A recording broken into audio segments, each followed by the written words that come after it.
Good afternoon, beautiful people. Thank you all so much for joining us on this early evening screening. My name is Samantha Abrams, and I am the executive director for the March on Washington Film Festival. Welcome to the screening of Shirley Chisholm 72, Unbought and Unbossed.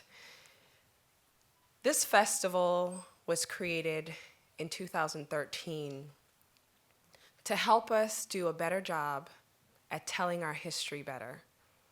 We know the history books are structured in a way so that it purposefully and intentionally tell inaccurate stories. We exist to tell the truth, to uplift the heroes, sheroes, foot soldiers of the era, and really connect those stories to now so that we who exist in this place and space now can do a better job at writing history, at correcting some of our wrongs, and at doing a better job in educating, inspiring, and motivating the legacies that we have coming behind us.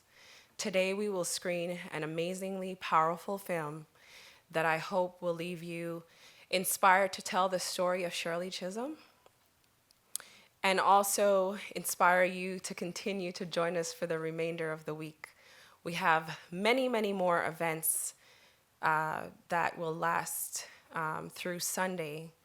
The event right after this is at George Washington University, and that is an original production that we have commissioned with our musical director, Nolan Williams, to tell the story of Mrs. Fannie Lou Hamer, Miss Annie Devine, and Miss Victoria Gray, who ran for Congress in 1963 and did a spectacular job at holding Congress for 2 days, I believe it was, and unseating an entire white male Mississippi delegation. If that isn't powerful enough to get you there, I'm not sure what else I can do. I would like to especially thank our partners. The work that we do cannot be accomplished without our investment partners. Two of them are here with us today, I'm sure. Craig Emanuel's in the audience, and I will introduce Wendy Richardson, who is with MasterCard.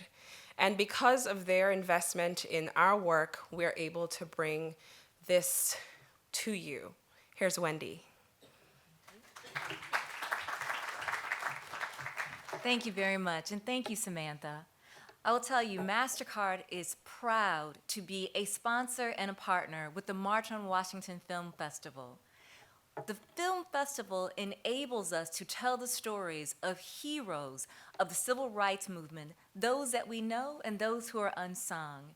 And I, today, am especially proud to be able to offer the opening comments for Shirley Chisholm, 72, Unbought by any special interest, and Unbossed. She was a phenomenal woman, and in everything that she did, you could feel her courage, her power, and her indomitable spirit. There are so many firsts behind her name. She was the first African-American woman elected to Congress. She was the first African-American woman to ever run for the office of President of the United States. And what Shirley Chisholm did was she shifted the paradigm for this country. She helped people understand that you do not have to be white nor male to run for and hold that office. During her bid for presidency, she made a comment and was quoted as saying, "At this time, more than ever, we need women to get engaged. We need their power, their presence, their intellectual capacity. We need people to be on the front lines and continue the fight." And she was a fighter. She fought every single day for social justice, for making sure that people, all people, had the right to a really great education. And with that comment, I will tell you, while it was definitely something we needed in 1972. It is still something we need today. So, as we enjoy this powerful feature, I will ask that each one of you stop and think about what in the legacy of Shirley Chisholm will we do to honor that legacy and to demonstrate that we too can be unbought and unbossed. Thank you very much. Congresswoman Barbara Lee sits in a seat because of Shirley Chisholm and her work. We're going to bring another unbought and unbossed woman to the stage. Fatima Goss-Graves is such a wonderful friend to the festival and every year says yes whenever we call upon her to share her transformative work and her intelligence and her everyday role in working to provide opportunities for women and girls everywhere. Fatima, please come up and help us to have a wonderful conversation.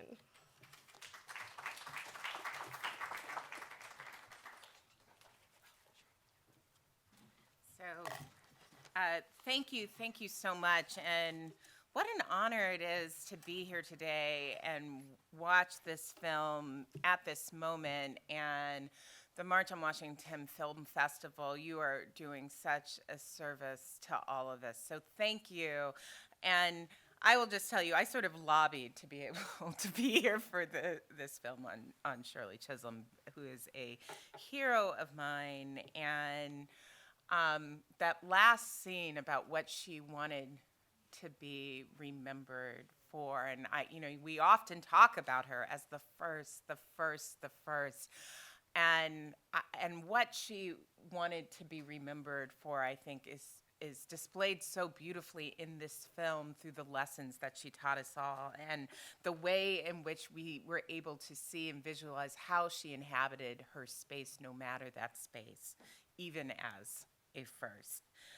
I just wanted to say a few things that caught my attention, and then I'm hopeful to really spark a conversation among all of you.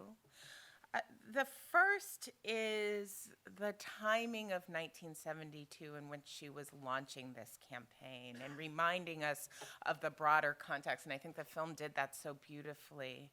The movement context that we were finding ourselves in, the context of the Black Power movement, the context of the women's movement, the second wave women's movement being revived. 1972 was the year that Title IX was passed. It was the beginnings of a range of cases that were beginning to recognize gender equality in this country across institutions. And so there were vibrant public conversations beginning to happen that were already challenging the norms of the way in which women and Black people were seen in this country. And as a Black woman, to be a part of that challenging, just her very being, was very powerful. I also thought the film just so beautifully portrayed what it meant to be in that space and know that a range of stakeholders were not taking her seriously. And the way in which they showed that from the way the media asked her questions, and even the question about, are you ready to run for vice president? And when she said, I'm running for president, it reminded me of an exchange not so long ago with our current with one of the current candidates running for president, Senator Kamala Harris. And even asking why is she running, and the fact of her running was challenging status quo in ways that made things and people uncomfortable. And that, it seems, was in part exactly why she was running. She was running in part because she knew it would draw that level of attention. She was running in part because she was able to spark a public conversation in a way that was different. She was running in part because she understood how to build power.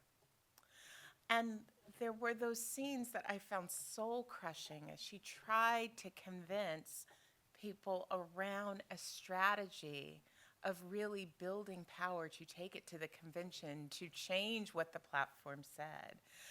And I think the question I have for all of you is whether this country was ready to see a leading black woman strategist at the time, because that's what she was. She was taking a strategy to her fellow members. She was taking a strategy to the machine that operates outside to sort of say, what would it look like if we collectively brought that power, and I will represent all of you. She also was doing something that you see a little bit these days, where she wasn't interested in waiting in any lines or usual regular order and regular business. She was really clear about that.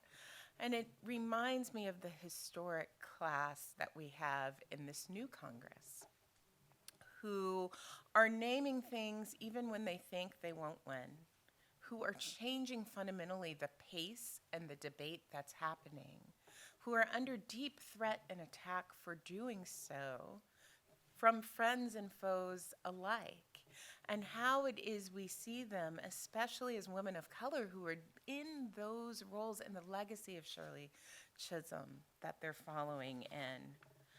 One of the things that I find really beautiful is today how many people continue to hearken back to her as a pathbreaker. And in real time, she was saying, you may be discounting me. I'm not delusional. I know what's possible for me here too, and I'm also breaking a path that needed to be broken. And over the years, she didn't live to see President Barack Obama. She didn't live to see Secretary Clinton get the nomination. She didn't live to see this new class in Congress thank her again and again for the path that she broke, and yet she broke it. But each time I see them thank her, I think I now will have a different feeling about it. I want to think in and then open it up to all of you with one more thought, as there's this robust and vibrant conversation leading into 2020 about what should be on the public's agenda and what should be in the public's conversation. And her urgency around having a platform that represented so many people is one that many of us feel so deeply. I believe at the National Women's Law Center, we are working to ensure that the issues that are facing women and girls, and especially women and girls of color, are at the center of public conversation right now. And too often, even when they're at the center of cultural public conversation and movement conversation, our policymakers don't see them as urgent. It's been almost a year since Me Too. It's been almost 2 years since Me Too went viral. And yet, in over several nights of debate and public conversation, we haven't seen a single question about harassment and violence in any of the candidates' plans to address this long-standing systemic and institutional problem. Not one. Maybe we will at the next debate. We've been asking. And I actually thought over multiple nights of debates there would be room for so many questions. For sure, there would be time to do that. But what did they say about power? And power doesn't just, it concedes nothing. So I also think there was a lesson in Shirley Chisholm's exit from this race. And that last scene with her in the room with her supporters, where she spelled out for them that she both understood how difficult it was for people to try to be with her and to cave under pressure, but also her expectation that they would all continue to fight for what was right going forward, without punishing people, but to fight for what was right, keeping the focus not on her, but on the issues that she was fighting for. That exit was beautiful. I think we should just play it on a loop. So anyway, how inspired am I after seeing this film? So grateful to be here with all of you. But I know what we really wanted to do was spark a conversation in this room. And so that is exactly what I'm going to do. And I think there are folks with mics in the back of the room. And I have a mic up here. But we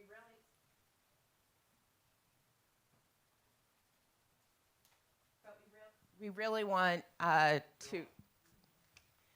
we really want to hear from any of you and see if there are any questions or thoughts or comments that you have about today's film.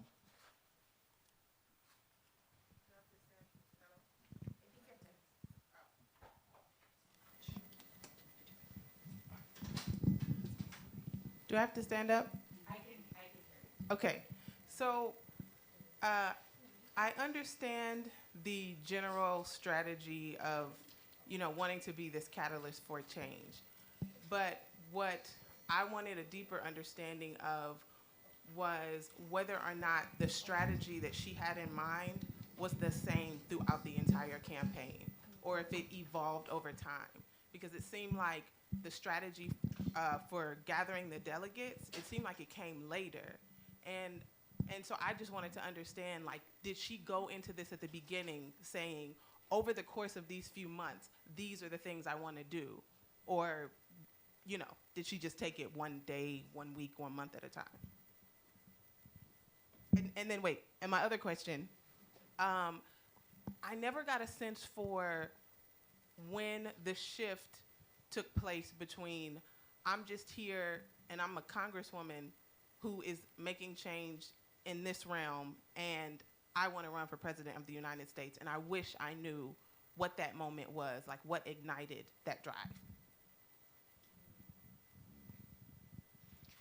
So here, I can tell you what I know, and if there are other Shirley Chisholm, I was going to say experts, but there might be even other words, devotees, historians, all of that. You should jump in.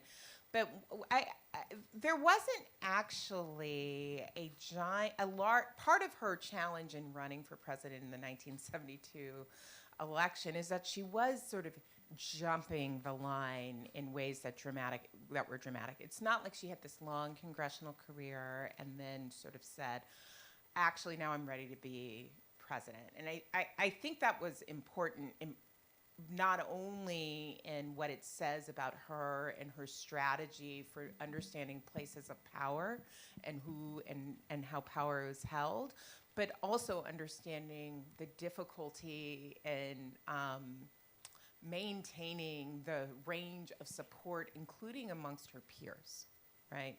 Because that was an actually important part of the story and something that we've seen replicated in different periods of time.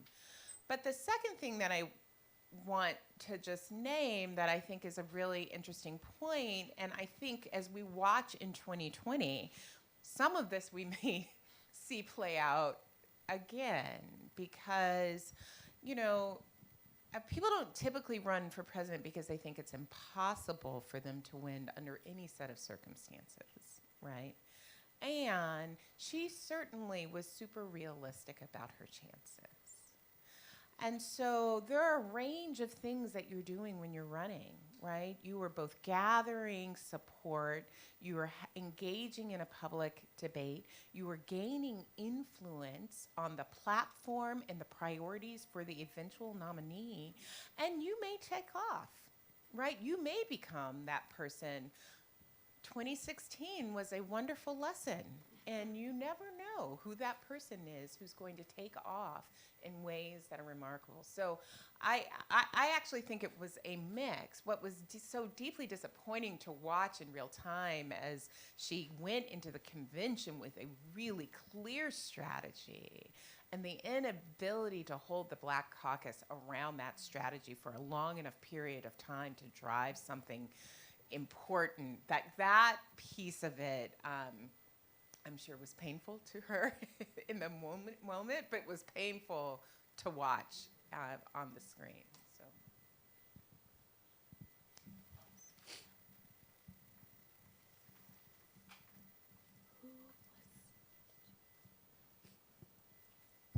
So. Yeah, just picking up on the last point, I can't remember if they identified him, but Walter Fauntleroy, of course, was a delegate from the District of Columbia. So one thought was the importance of Fauntleroy in the process in '72 and the role of the district. But then, where did the Black Caucus go? In other words, I was in California. I saw it from that perspective. I wasn't here, but then I wondered if the deal was struck. Did they go with McGovern overall, the caucus, rather than Humphrey? So perhaps the Black Caucus had cut a deal. I'm just guessing. And the same thing about Ron Dellums. I remembered this vaguely. That's why I was so excited about seeing this film. Is that Dellums might have seen it as the deal was over. Maybe there was pressure on him, or maybe he's just a really practical politician. That was the thing that was interesting about Dellums. While he was the radical from Berkeley, he was still eventually the chairman of the Armed Services Committee. And so, in the end, he's a politician. And so is she, for that matter. And, I actually think that's what's important. No one is. She was extremely realistic, and it wasn't as if she had some plan that made no sense. Her plan made perfect sense. She said, what would it mean for us to gather our support together and leverage that for power within that platform and the presidential priorities for this nominee? And so I think you're totally right, though, because it's one thing for Dellums to hang in with all of the Black Caucus, and another thing for him to just be out there by himself and then sort of think, what am I pushing for?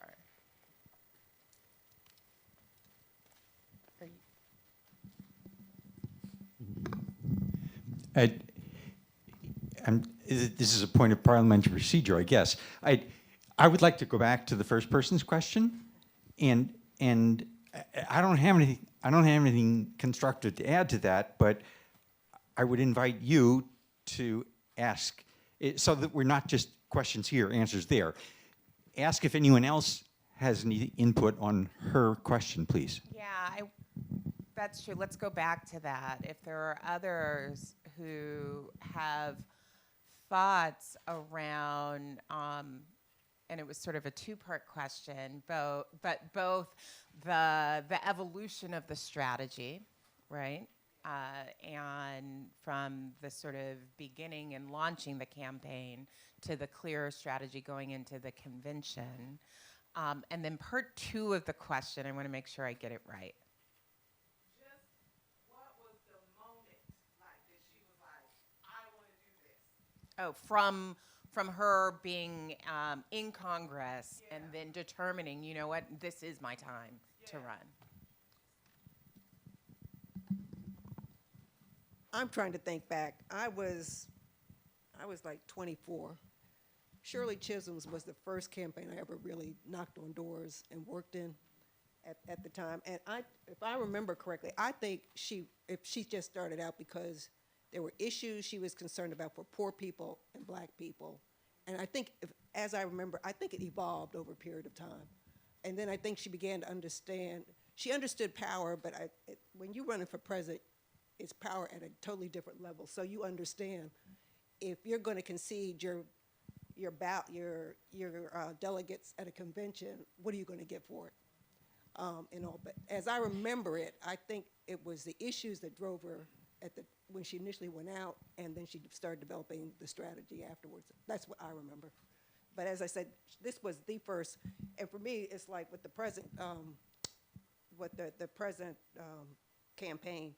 For me, this is like a non-issue. If there's a woman out there that's running, and especially a black woman, I'm in it for her. Yeah, I said it may not work out, but then I'll change. But for me, it's just a non-issue.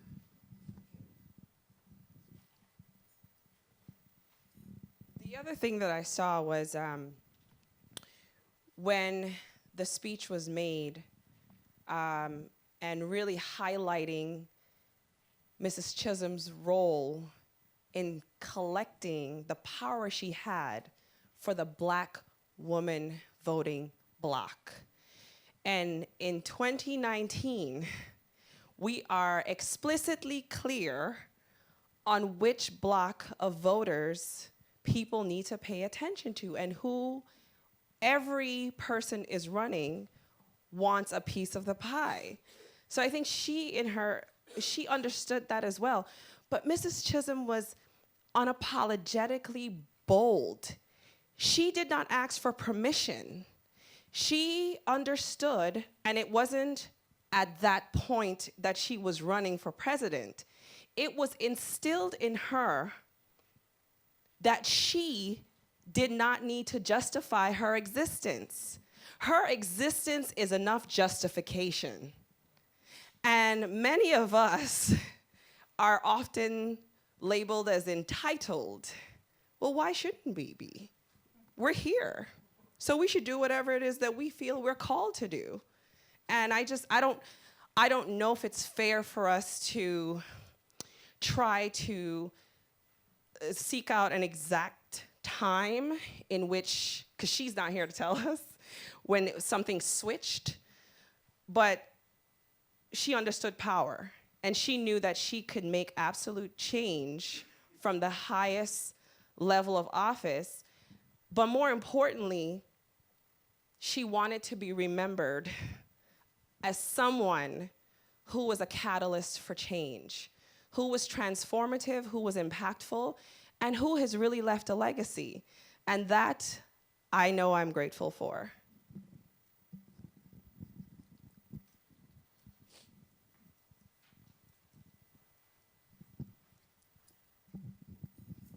You know, they couldn't get over the fact that they, meaning the media and all the other candidates, that she was a black woman. Because her first speech, she said, I am not running as a black person. I am not running as a female.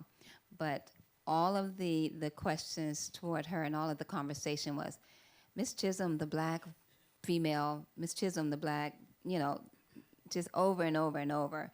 So they couldn't get over that fact and then therefore have some validity into her concerns and her issues. So. But we've seen that again, though. And, you know, if you go back to when President Obama had to give his speech on race, right? And until he did that, there was a media-led, robust conversation that was again and again the same thing about what is it that you think it means to be running as the first black president, which did not enable him to have additional ideas. And we have a lot of, in the current race, there are a lot of firsts, right, who are running. Actually, one of the things that has, although I'm hypercritical, frankly, of the way that the debates have happened so far, one of the things I'm not critical about is what it looks like to have a line of people up there in that way, many of them first, right? And what that means. I think about my own two boys. My 7-year-old says sort of matter-of-factly, one day when I'm president. And it is because he has seen a black man be president. And so the very act of doing it, it does mean something. So even if you're not, you know, running as the other thing I just want to say, and then I want to toss it back to all of you, is that it was 1972, right? In 1972, Title IX was not passed until the fall of 1972, just sort of like to remind us of some of the context, right? The line of cases that now Supreme Court Justice Ginsburg brought when she was at the ACLU, this was a range from like 71 to 76. You know, Title VII had included sex in the Civil Rights Act of '64, but it was not expanded again to 1972 to reach professionals. And in truth, there wasn't a giant, robust debate about those sex discrimination provisions when it was passed. So we were sort of in early stages of a lot of gender structural conversation and what it meant to be a woman running. And I thought she was really clear. Like they weren't ready to have a woman tell the Black Caucus, "I'm your leader." You know, because that's effectively what she was saying, that I'm not standing in line. In fact, I had the strategy, I run for president, and you guys should all line up behind me as we go into this convention. That you know, that was upsetting lots of apple carts. In looking at the question of what was her strategy, to me it's an interesting question of the way in which we perceive success in society. I think sometimes we perceive success wrongly in terms of what the measure of success is. Her measure of success wouldn't have been, I'm going to run for president of the United States and win. Her failure would have been not running in the first place, and having the courage to say, I may not win, but I can bring about change. And we sometimes value success unfairly. Her success was going into the race and recognizing at a point in time when it was clear she couldn't bring about the change that she wanted, but changing in a direction in a way, not being so pig-headed and staying the course 100%, but recognizing I can still make a difference in some way and lead the path forward for others. And I think we all need to take a step back, because if you only take the safe path in life and pursue something where you know you've got a 90% chance of succeeding in the outcome, we never progress as a society. And to me, when I look at her, that was her success.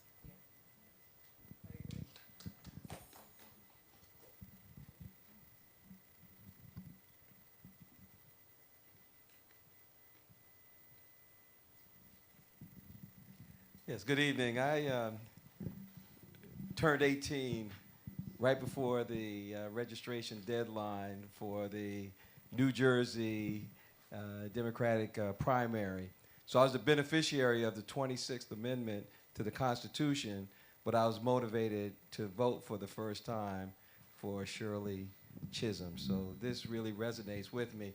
And I had not thought about it until I watched this film, whether in fact the agenda or the platform that she was pushing the black delegates at the convention to consider included any of the planks or platform issues that the National Black Convention had actually raised up. And that if she had any regrets for not doing what Amari Baraka said about actually showing up face to face, and that one way of showing her support for what that convention represented was to push for some of the issues that may have been included in their platform. Just something to consider.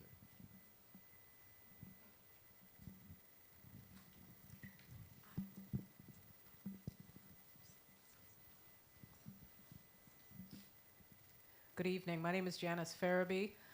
I just wanted to say thank you.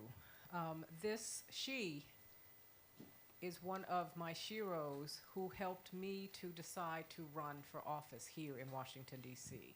I am an advisory neighborhood commissioner, which is the first elected official position that you can run for, and it is because of her. I'm also a docent at the Museum of African American History and Culture, and whenever I pass on the third floor, Shirley Chisholm, unbought and unbossed, and I always talk about that. So I just want to posthumously thank her for being an inspiration for me and allowing me to pour into the next generation.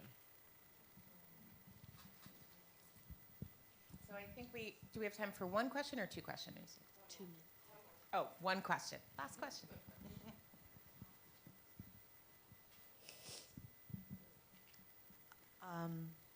First of all, this was excellent. It is such a history lesson. I was 17, and I knew of Shirley Chisholm, but I had no idea of all that she went through. How can we see the movie again? I think of so many people, our youth ministers, churches that could get together and view it. How can we get that information?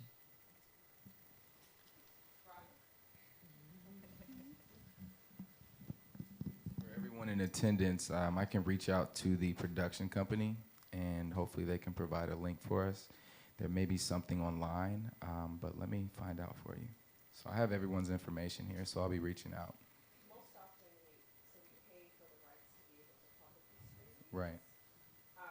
What we could explore is if you're bringing a large group together, we, the March on Washington Film Festival, would provide that screening opportunity in partnership with you, so we can explore that. I'm happy to.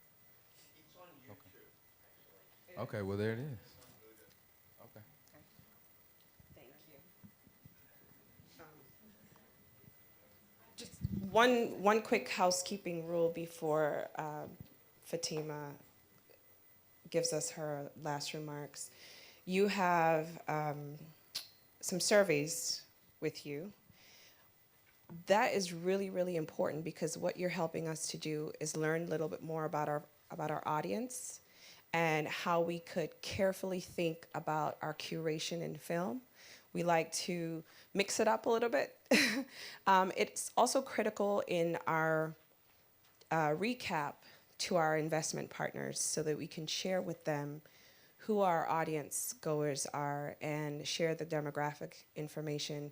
They loved and enjoy to being linked with this work, and you help us to do that. So take a moment, tear on each side that is applicable, the little, just make a quick tear, and we'll pick it up on your way out.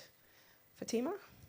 Well, I just want to thank all of you again. It was such a joy to be here, to watch the film with all of you, to be in conversation with all of you, and to really be reminded of what it means to see as all of our legacies to transform the way things are done.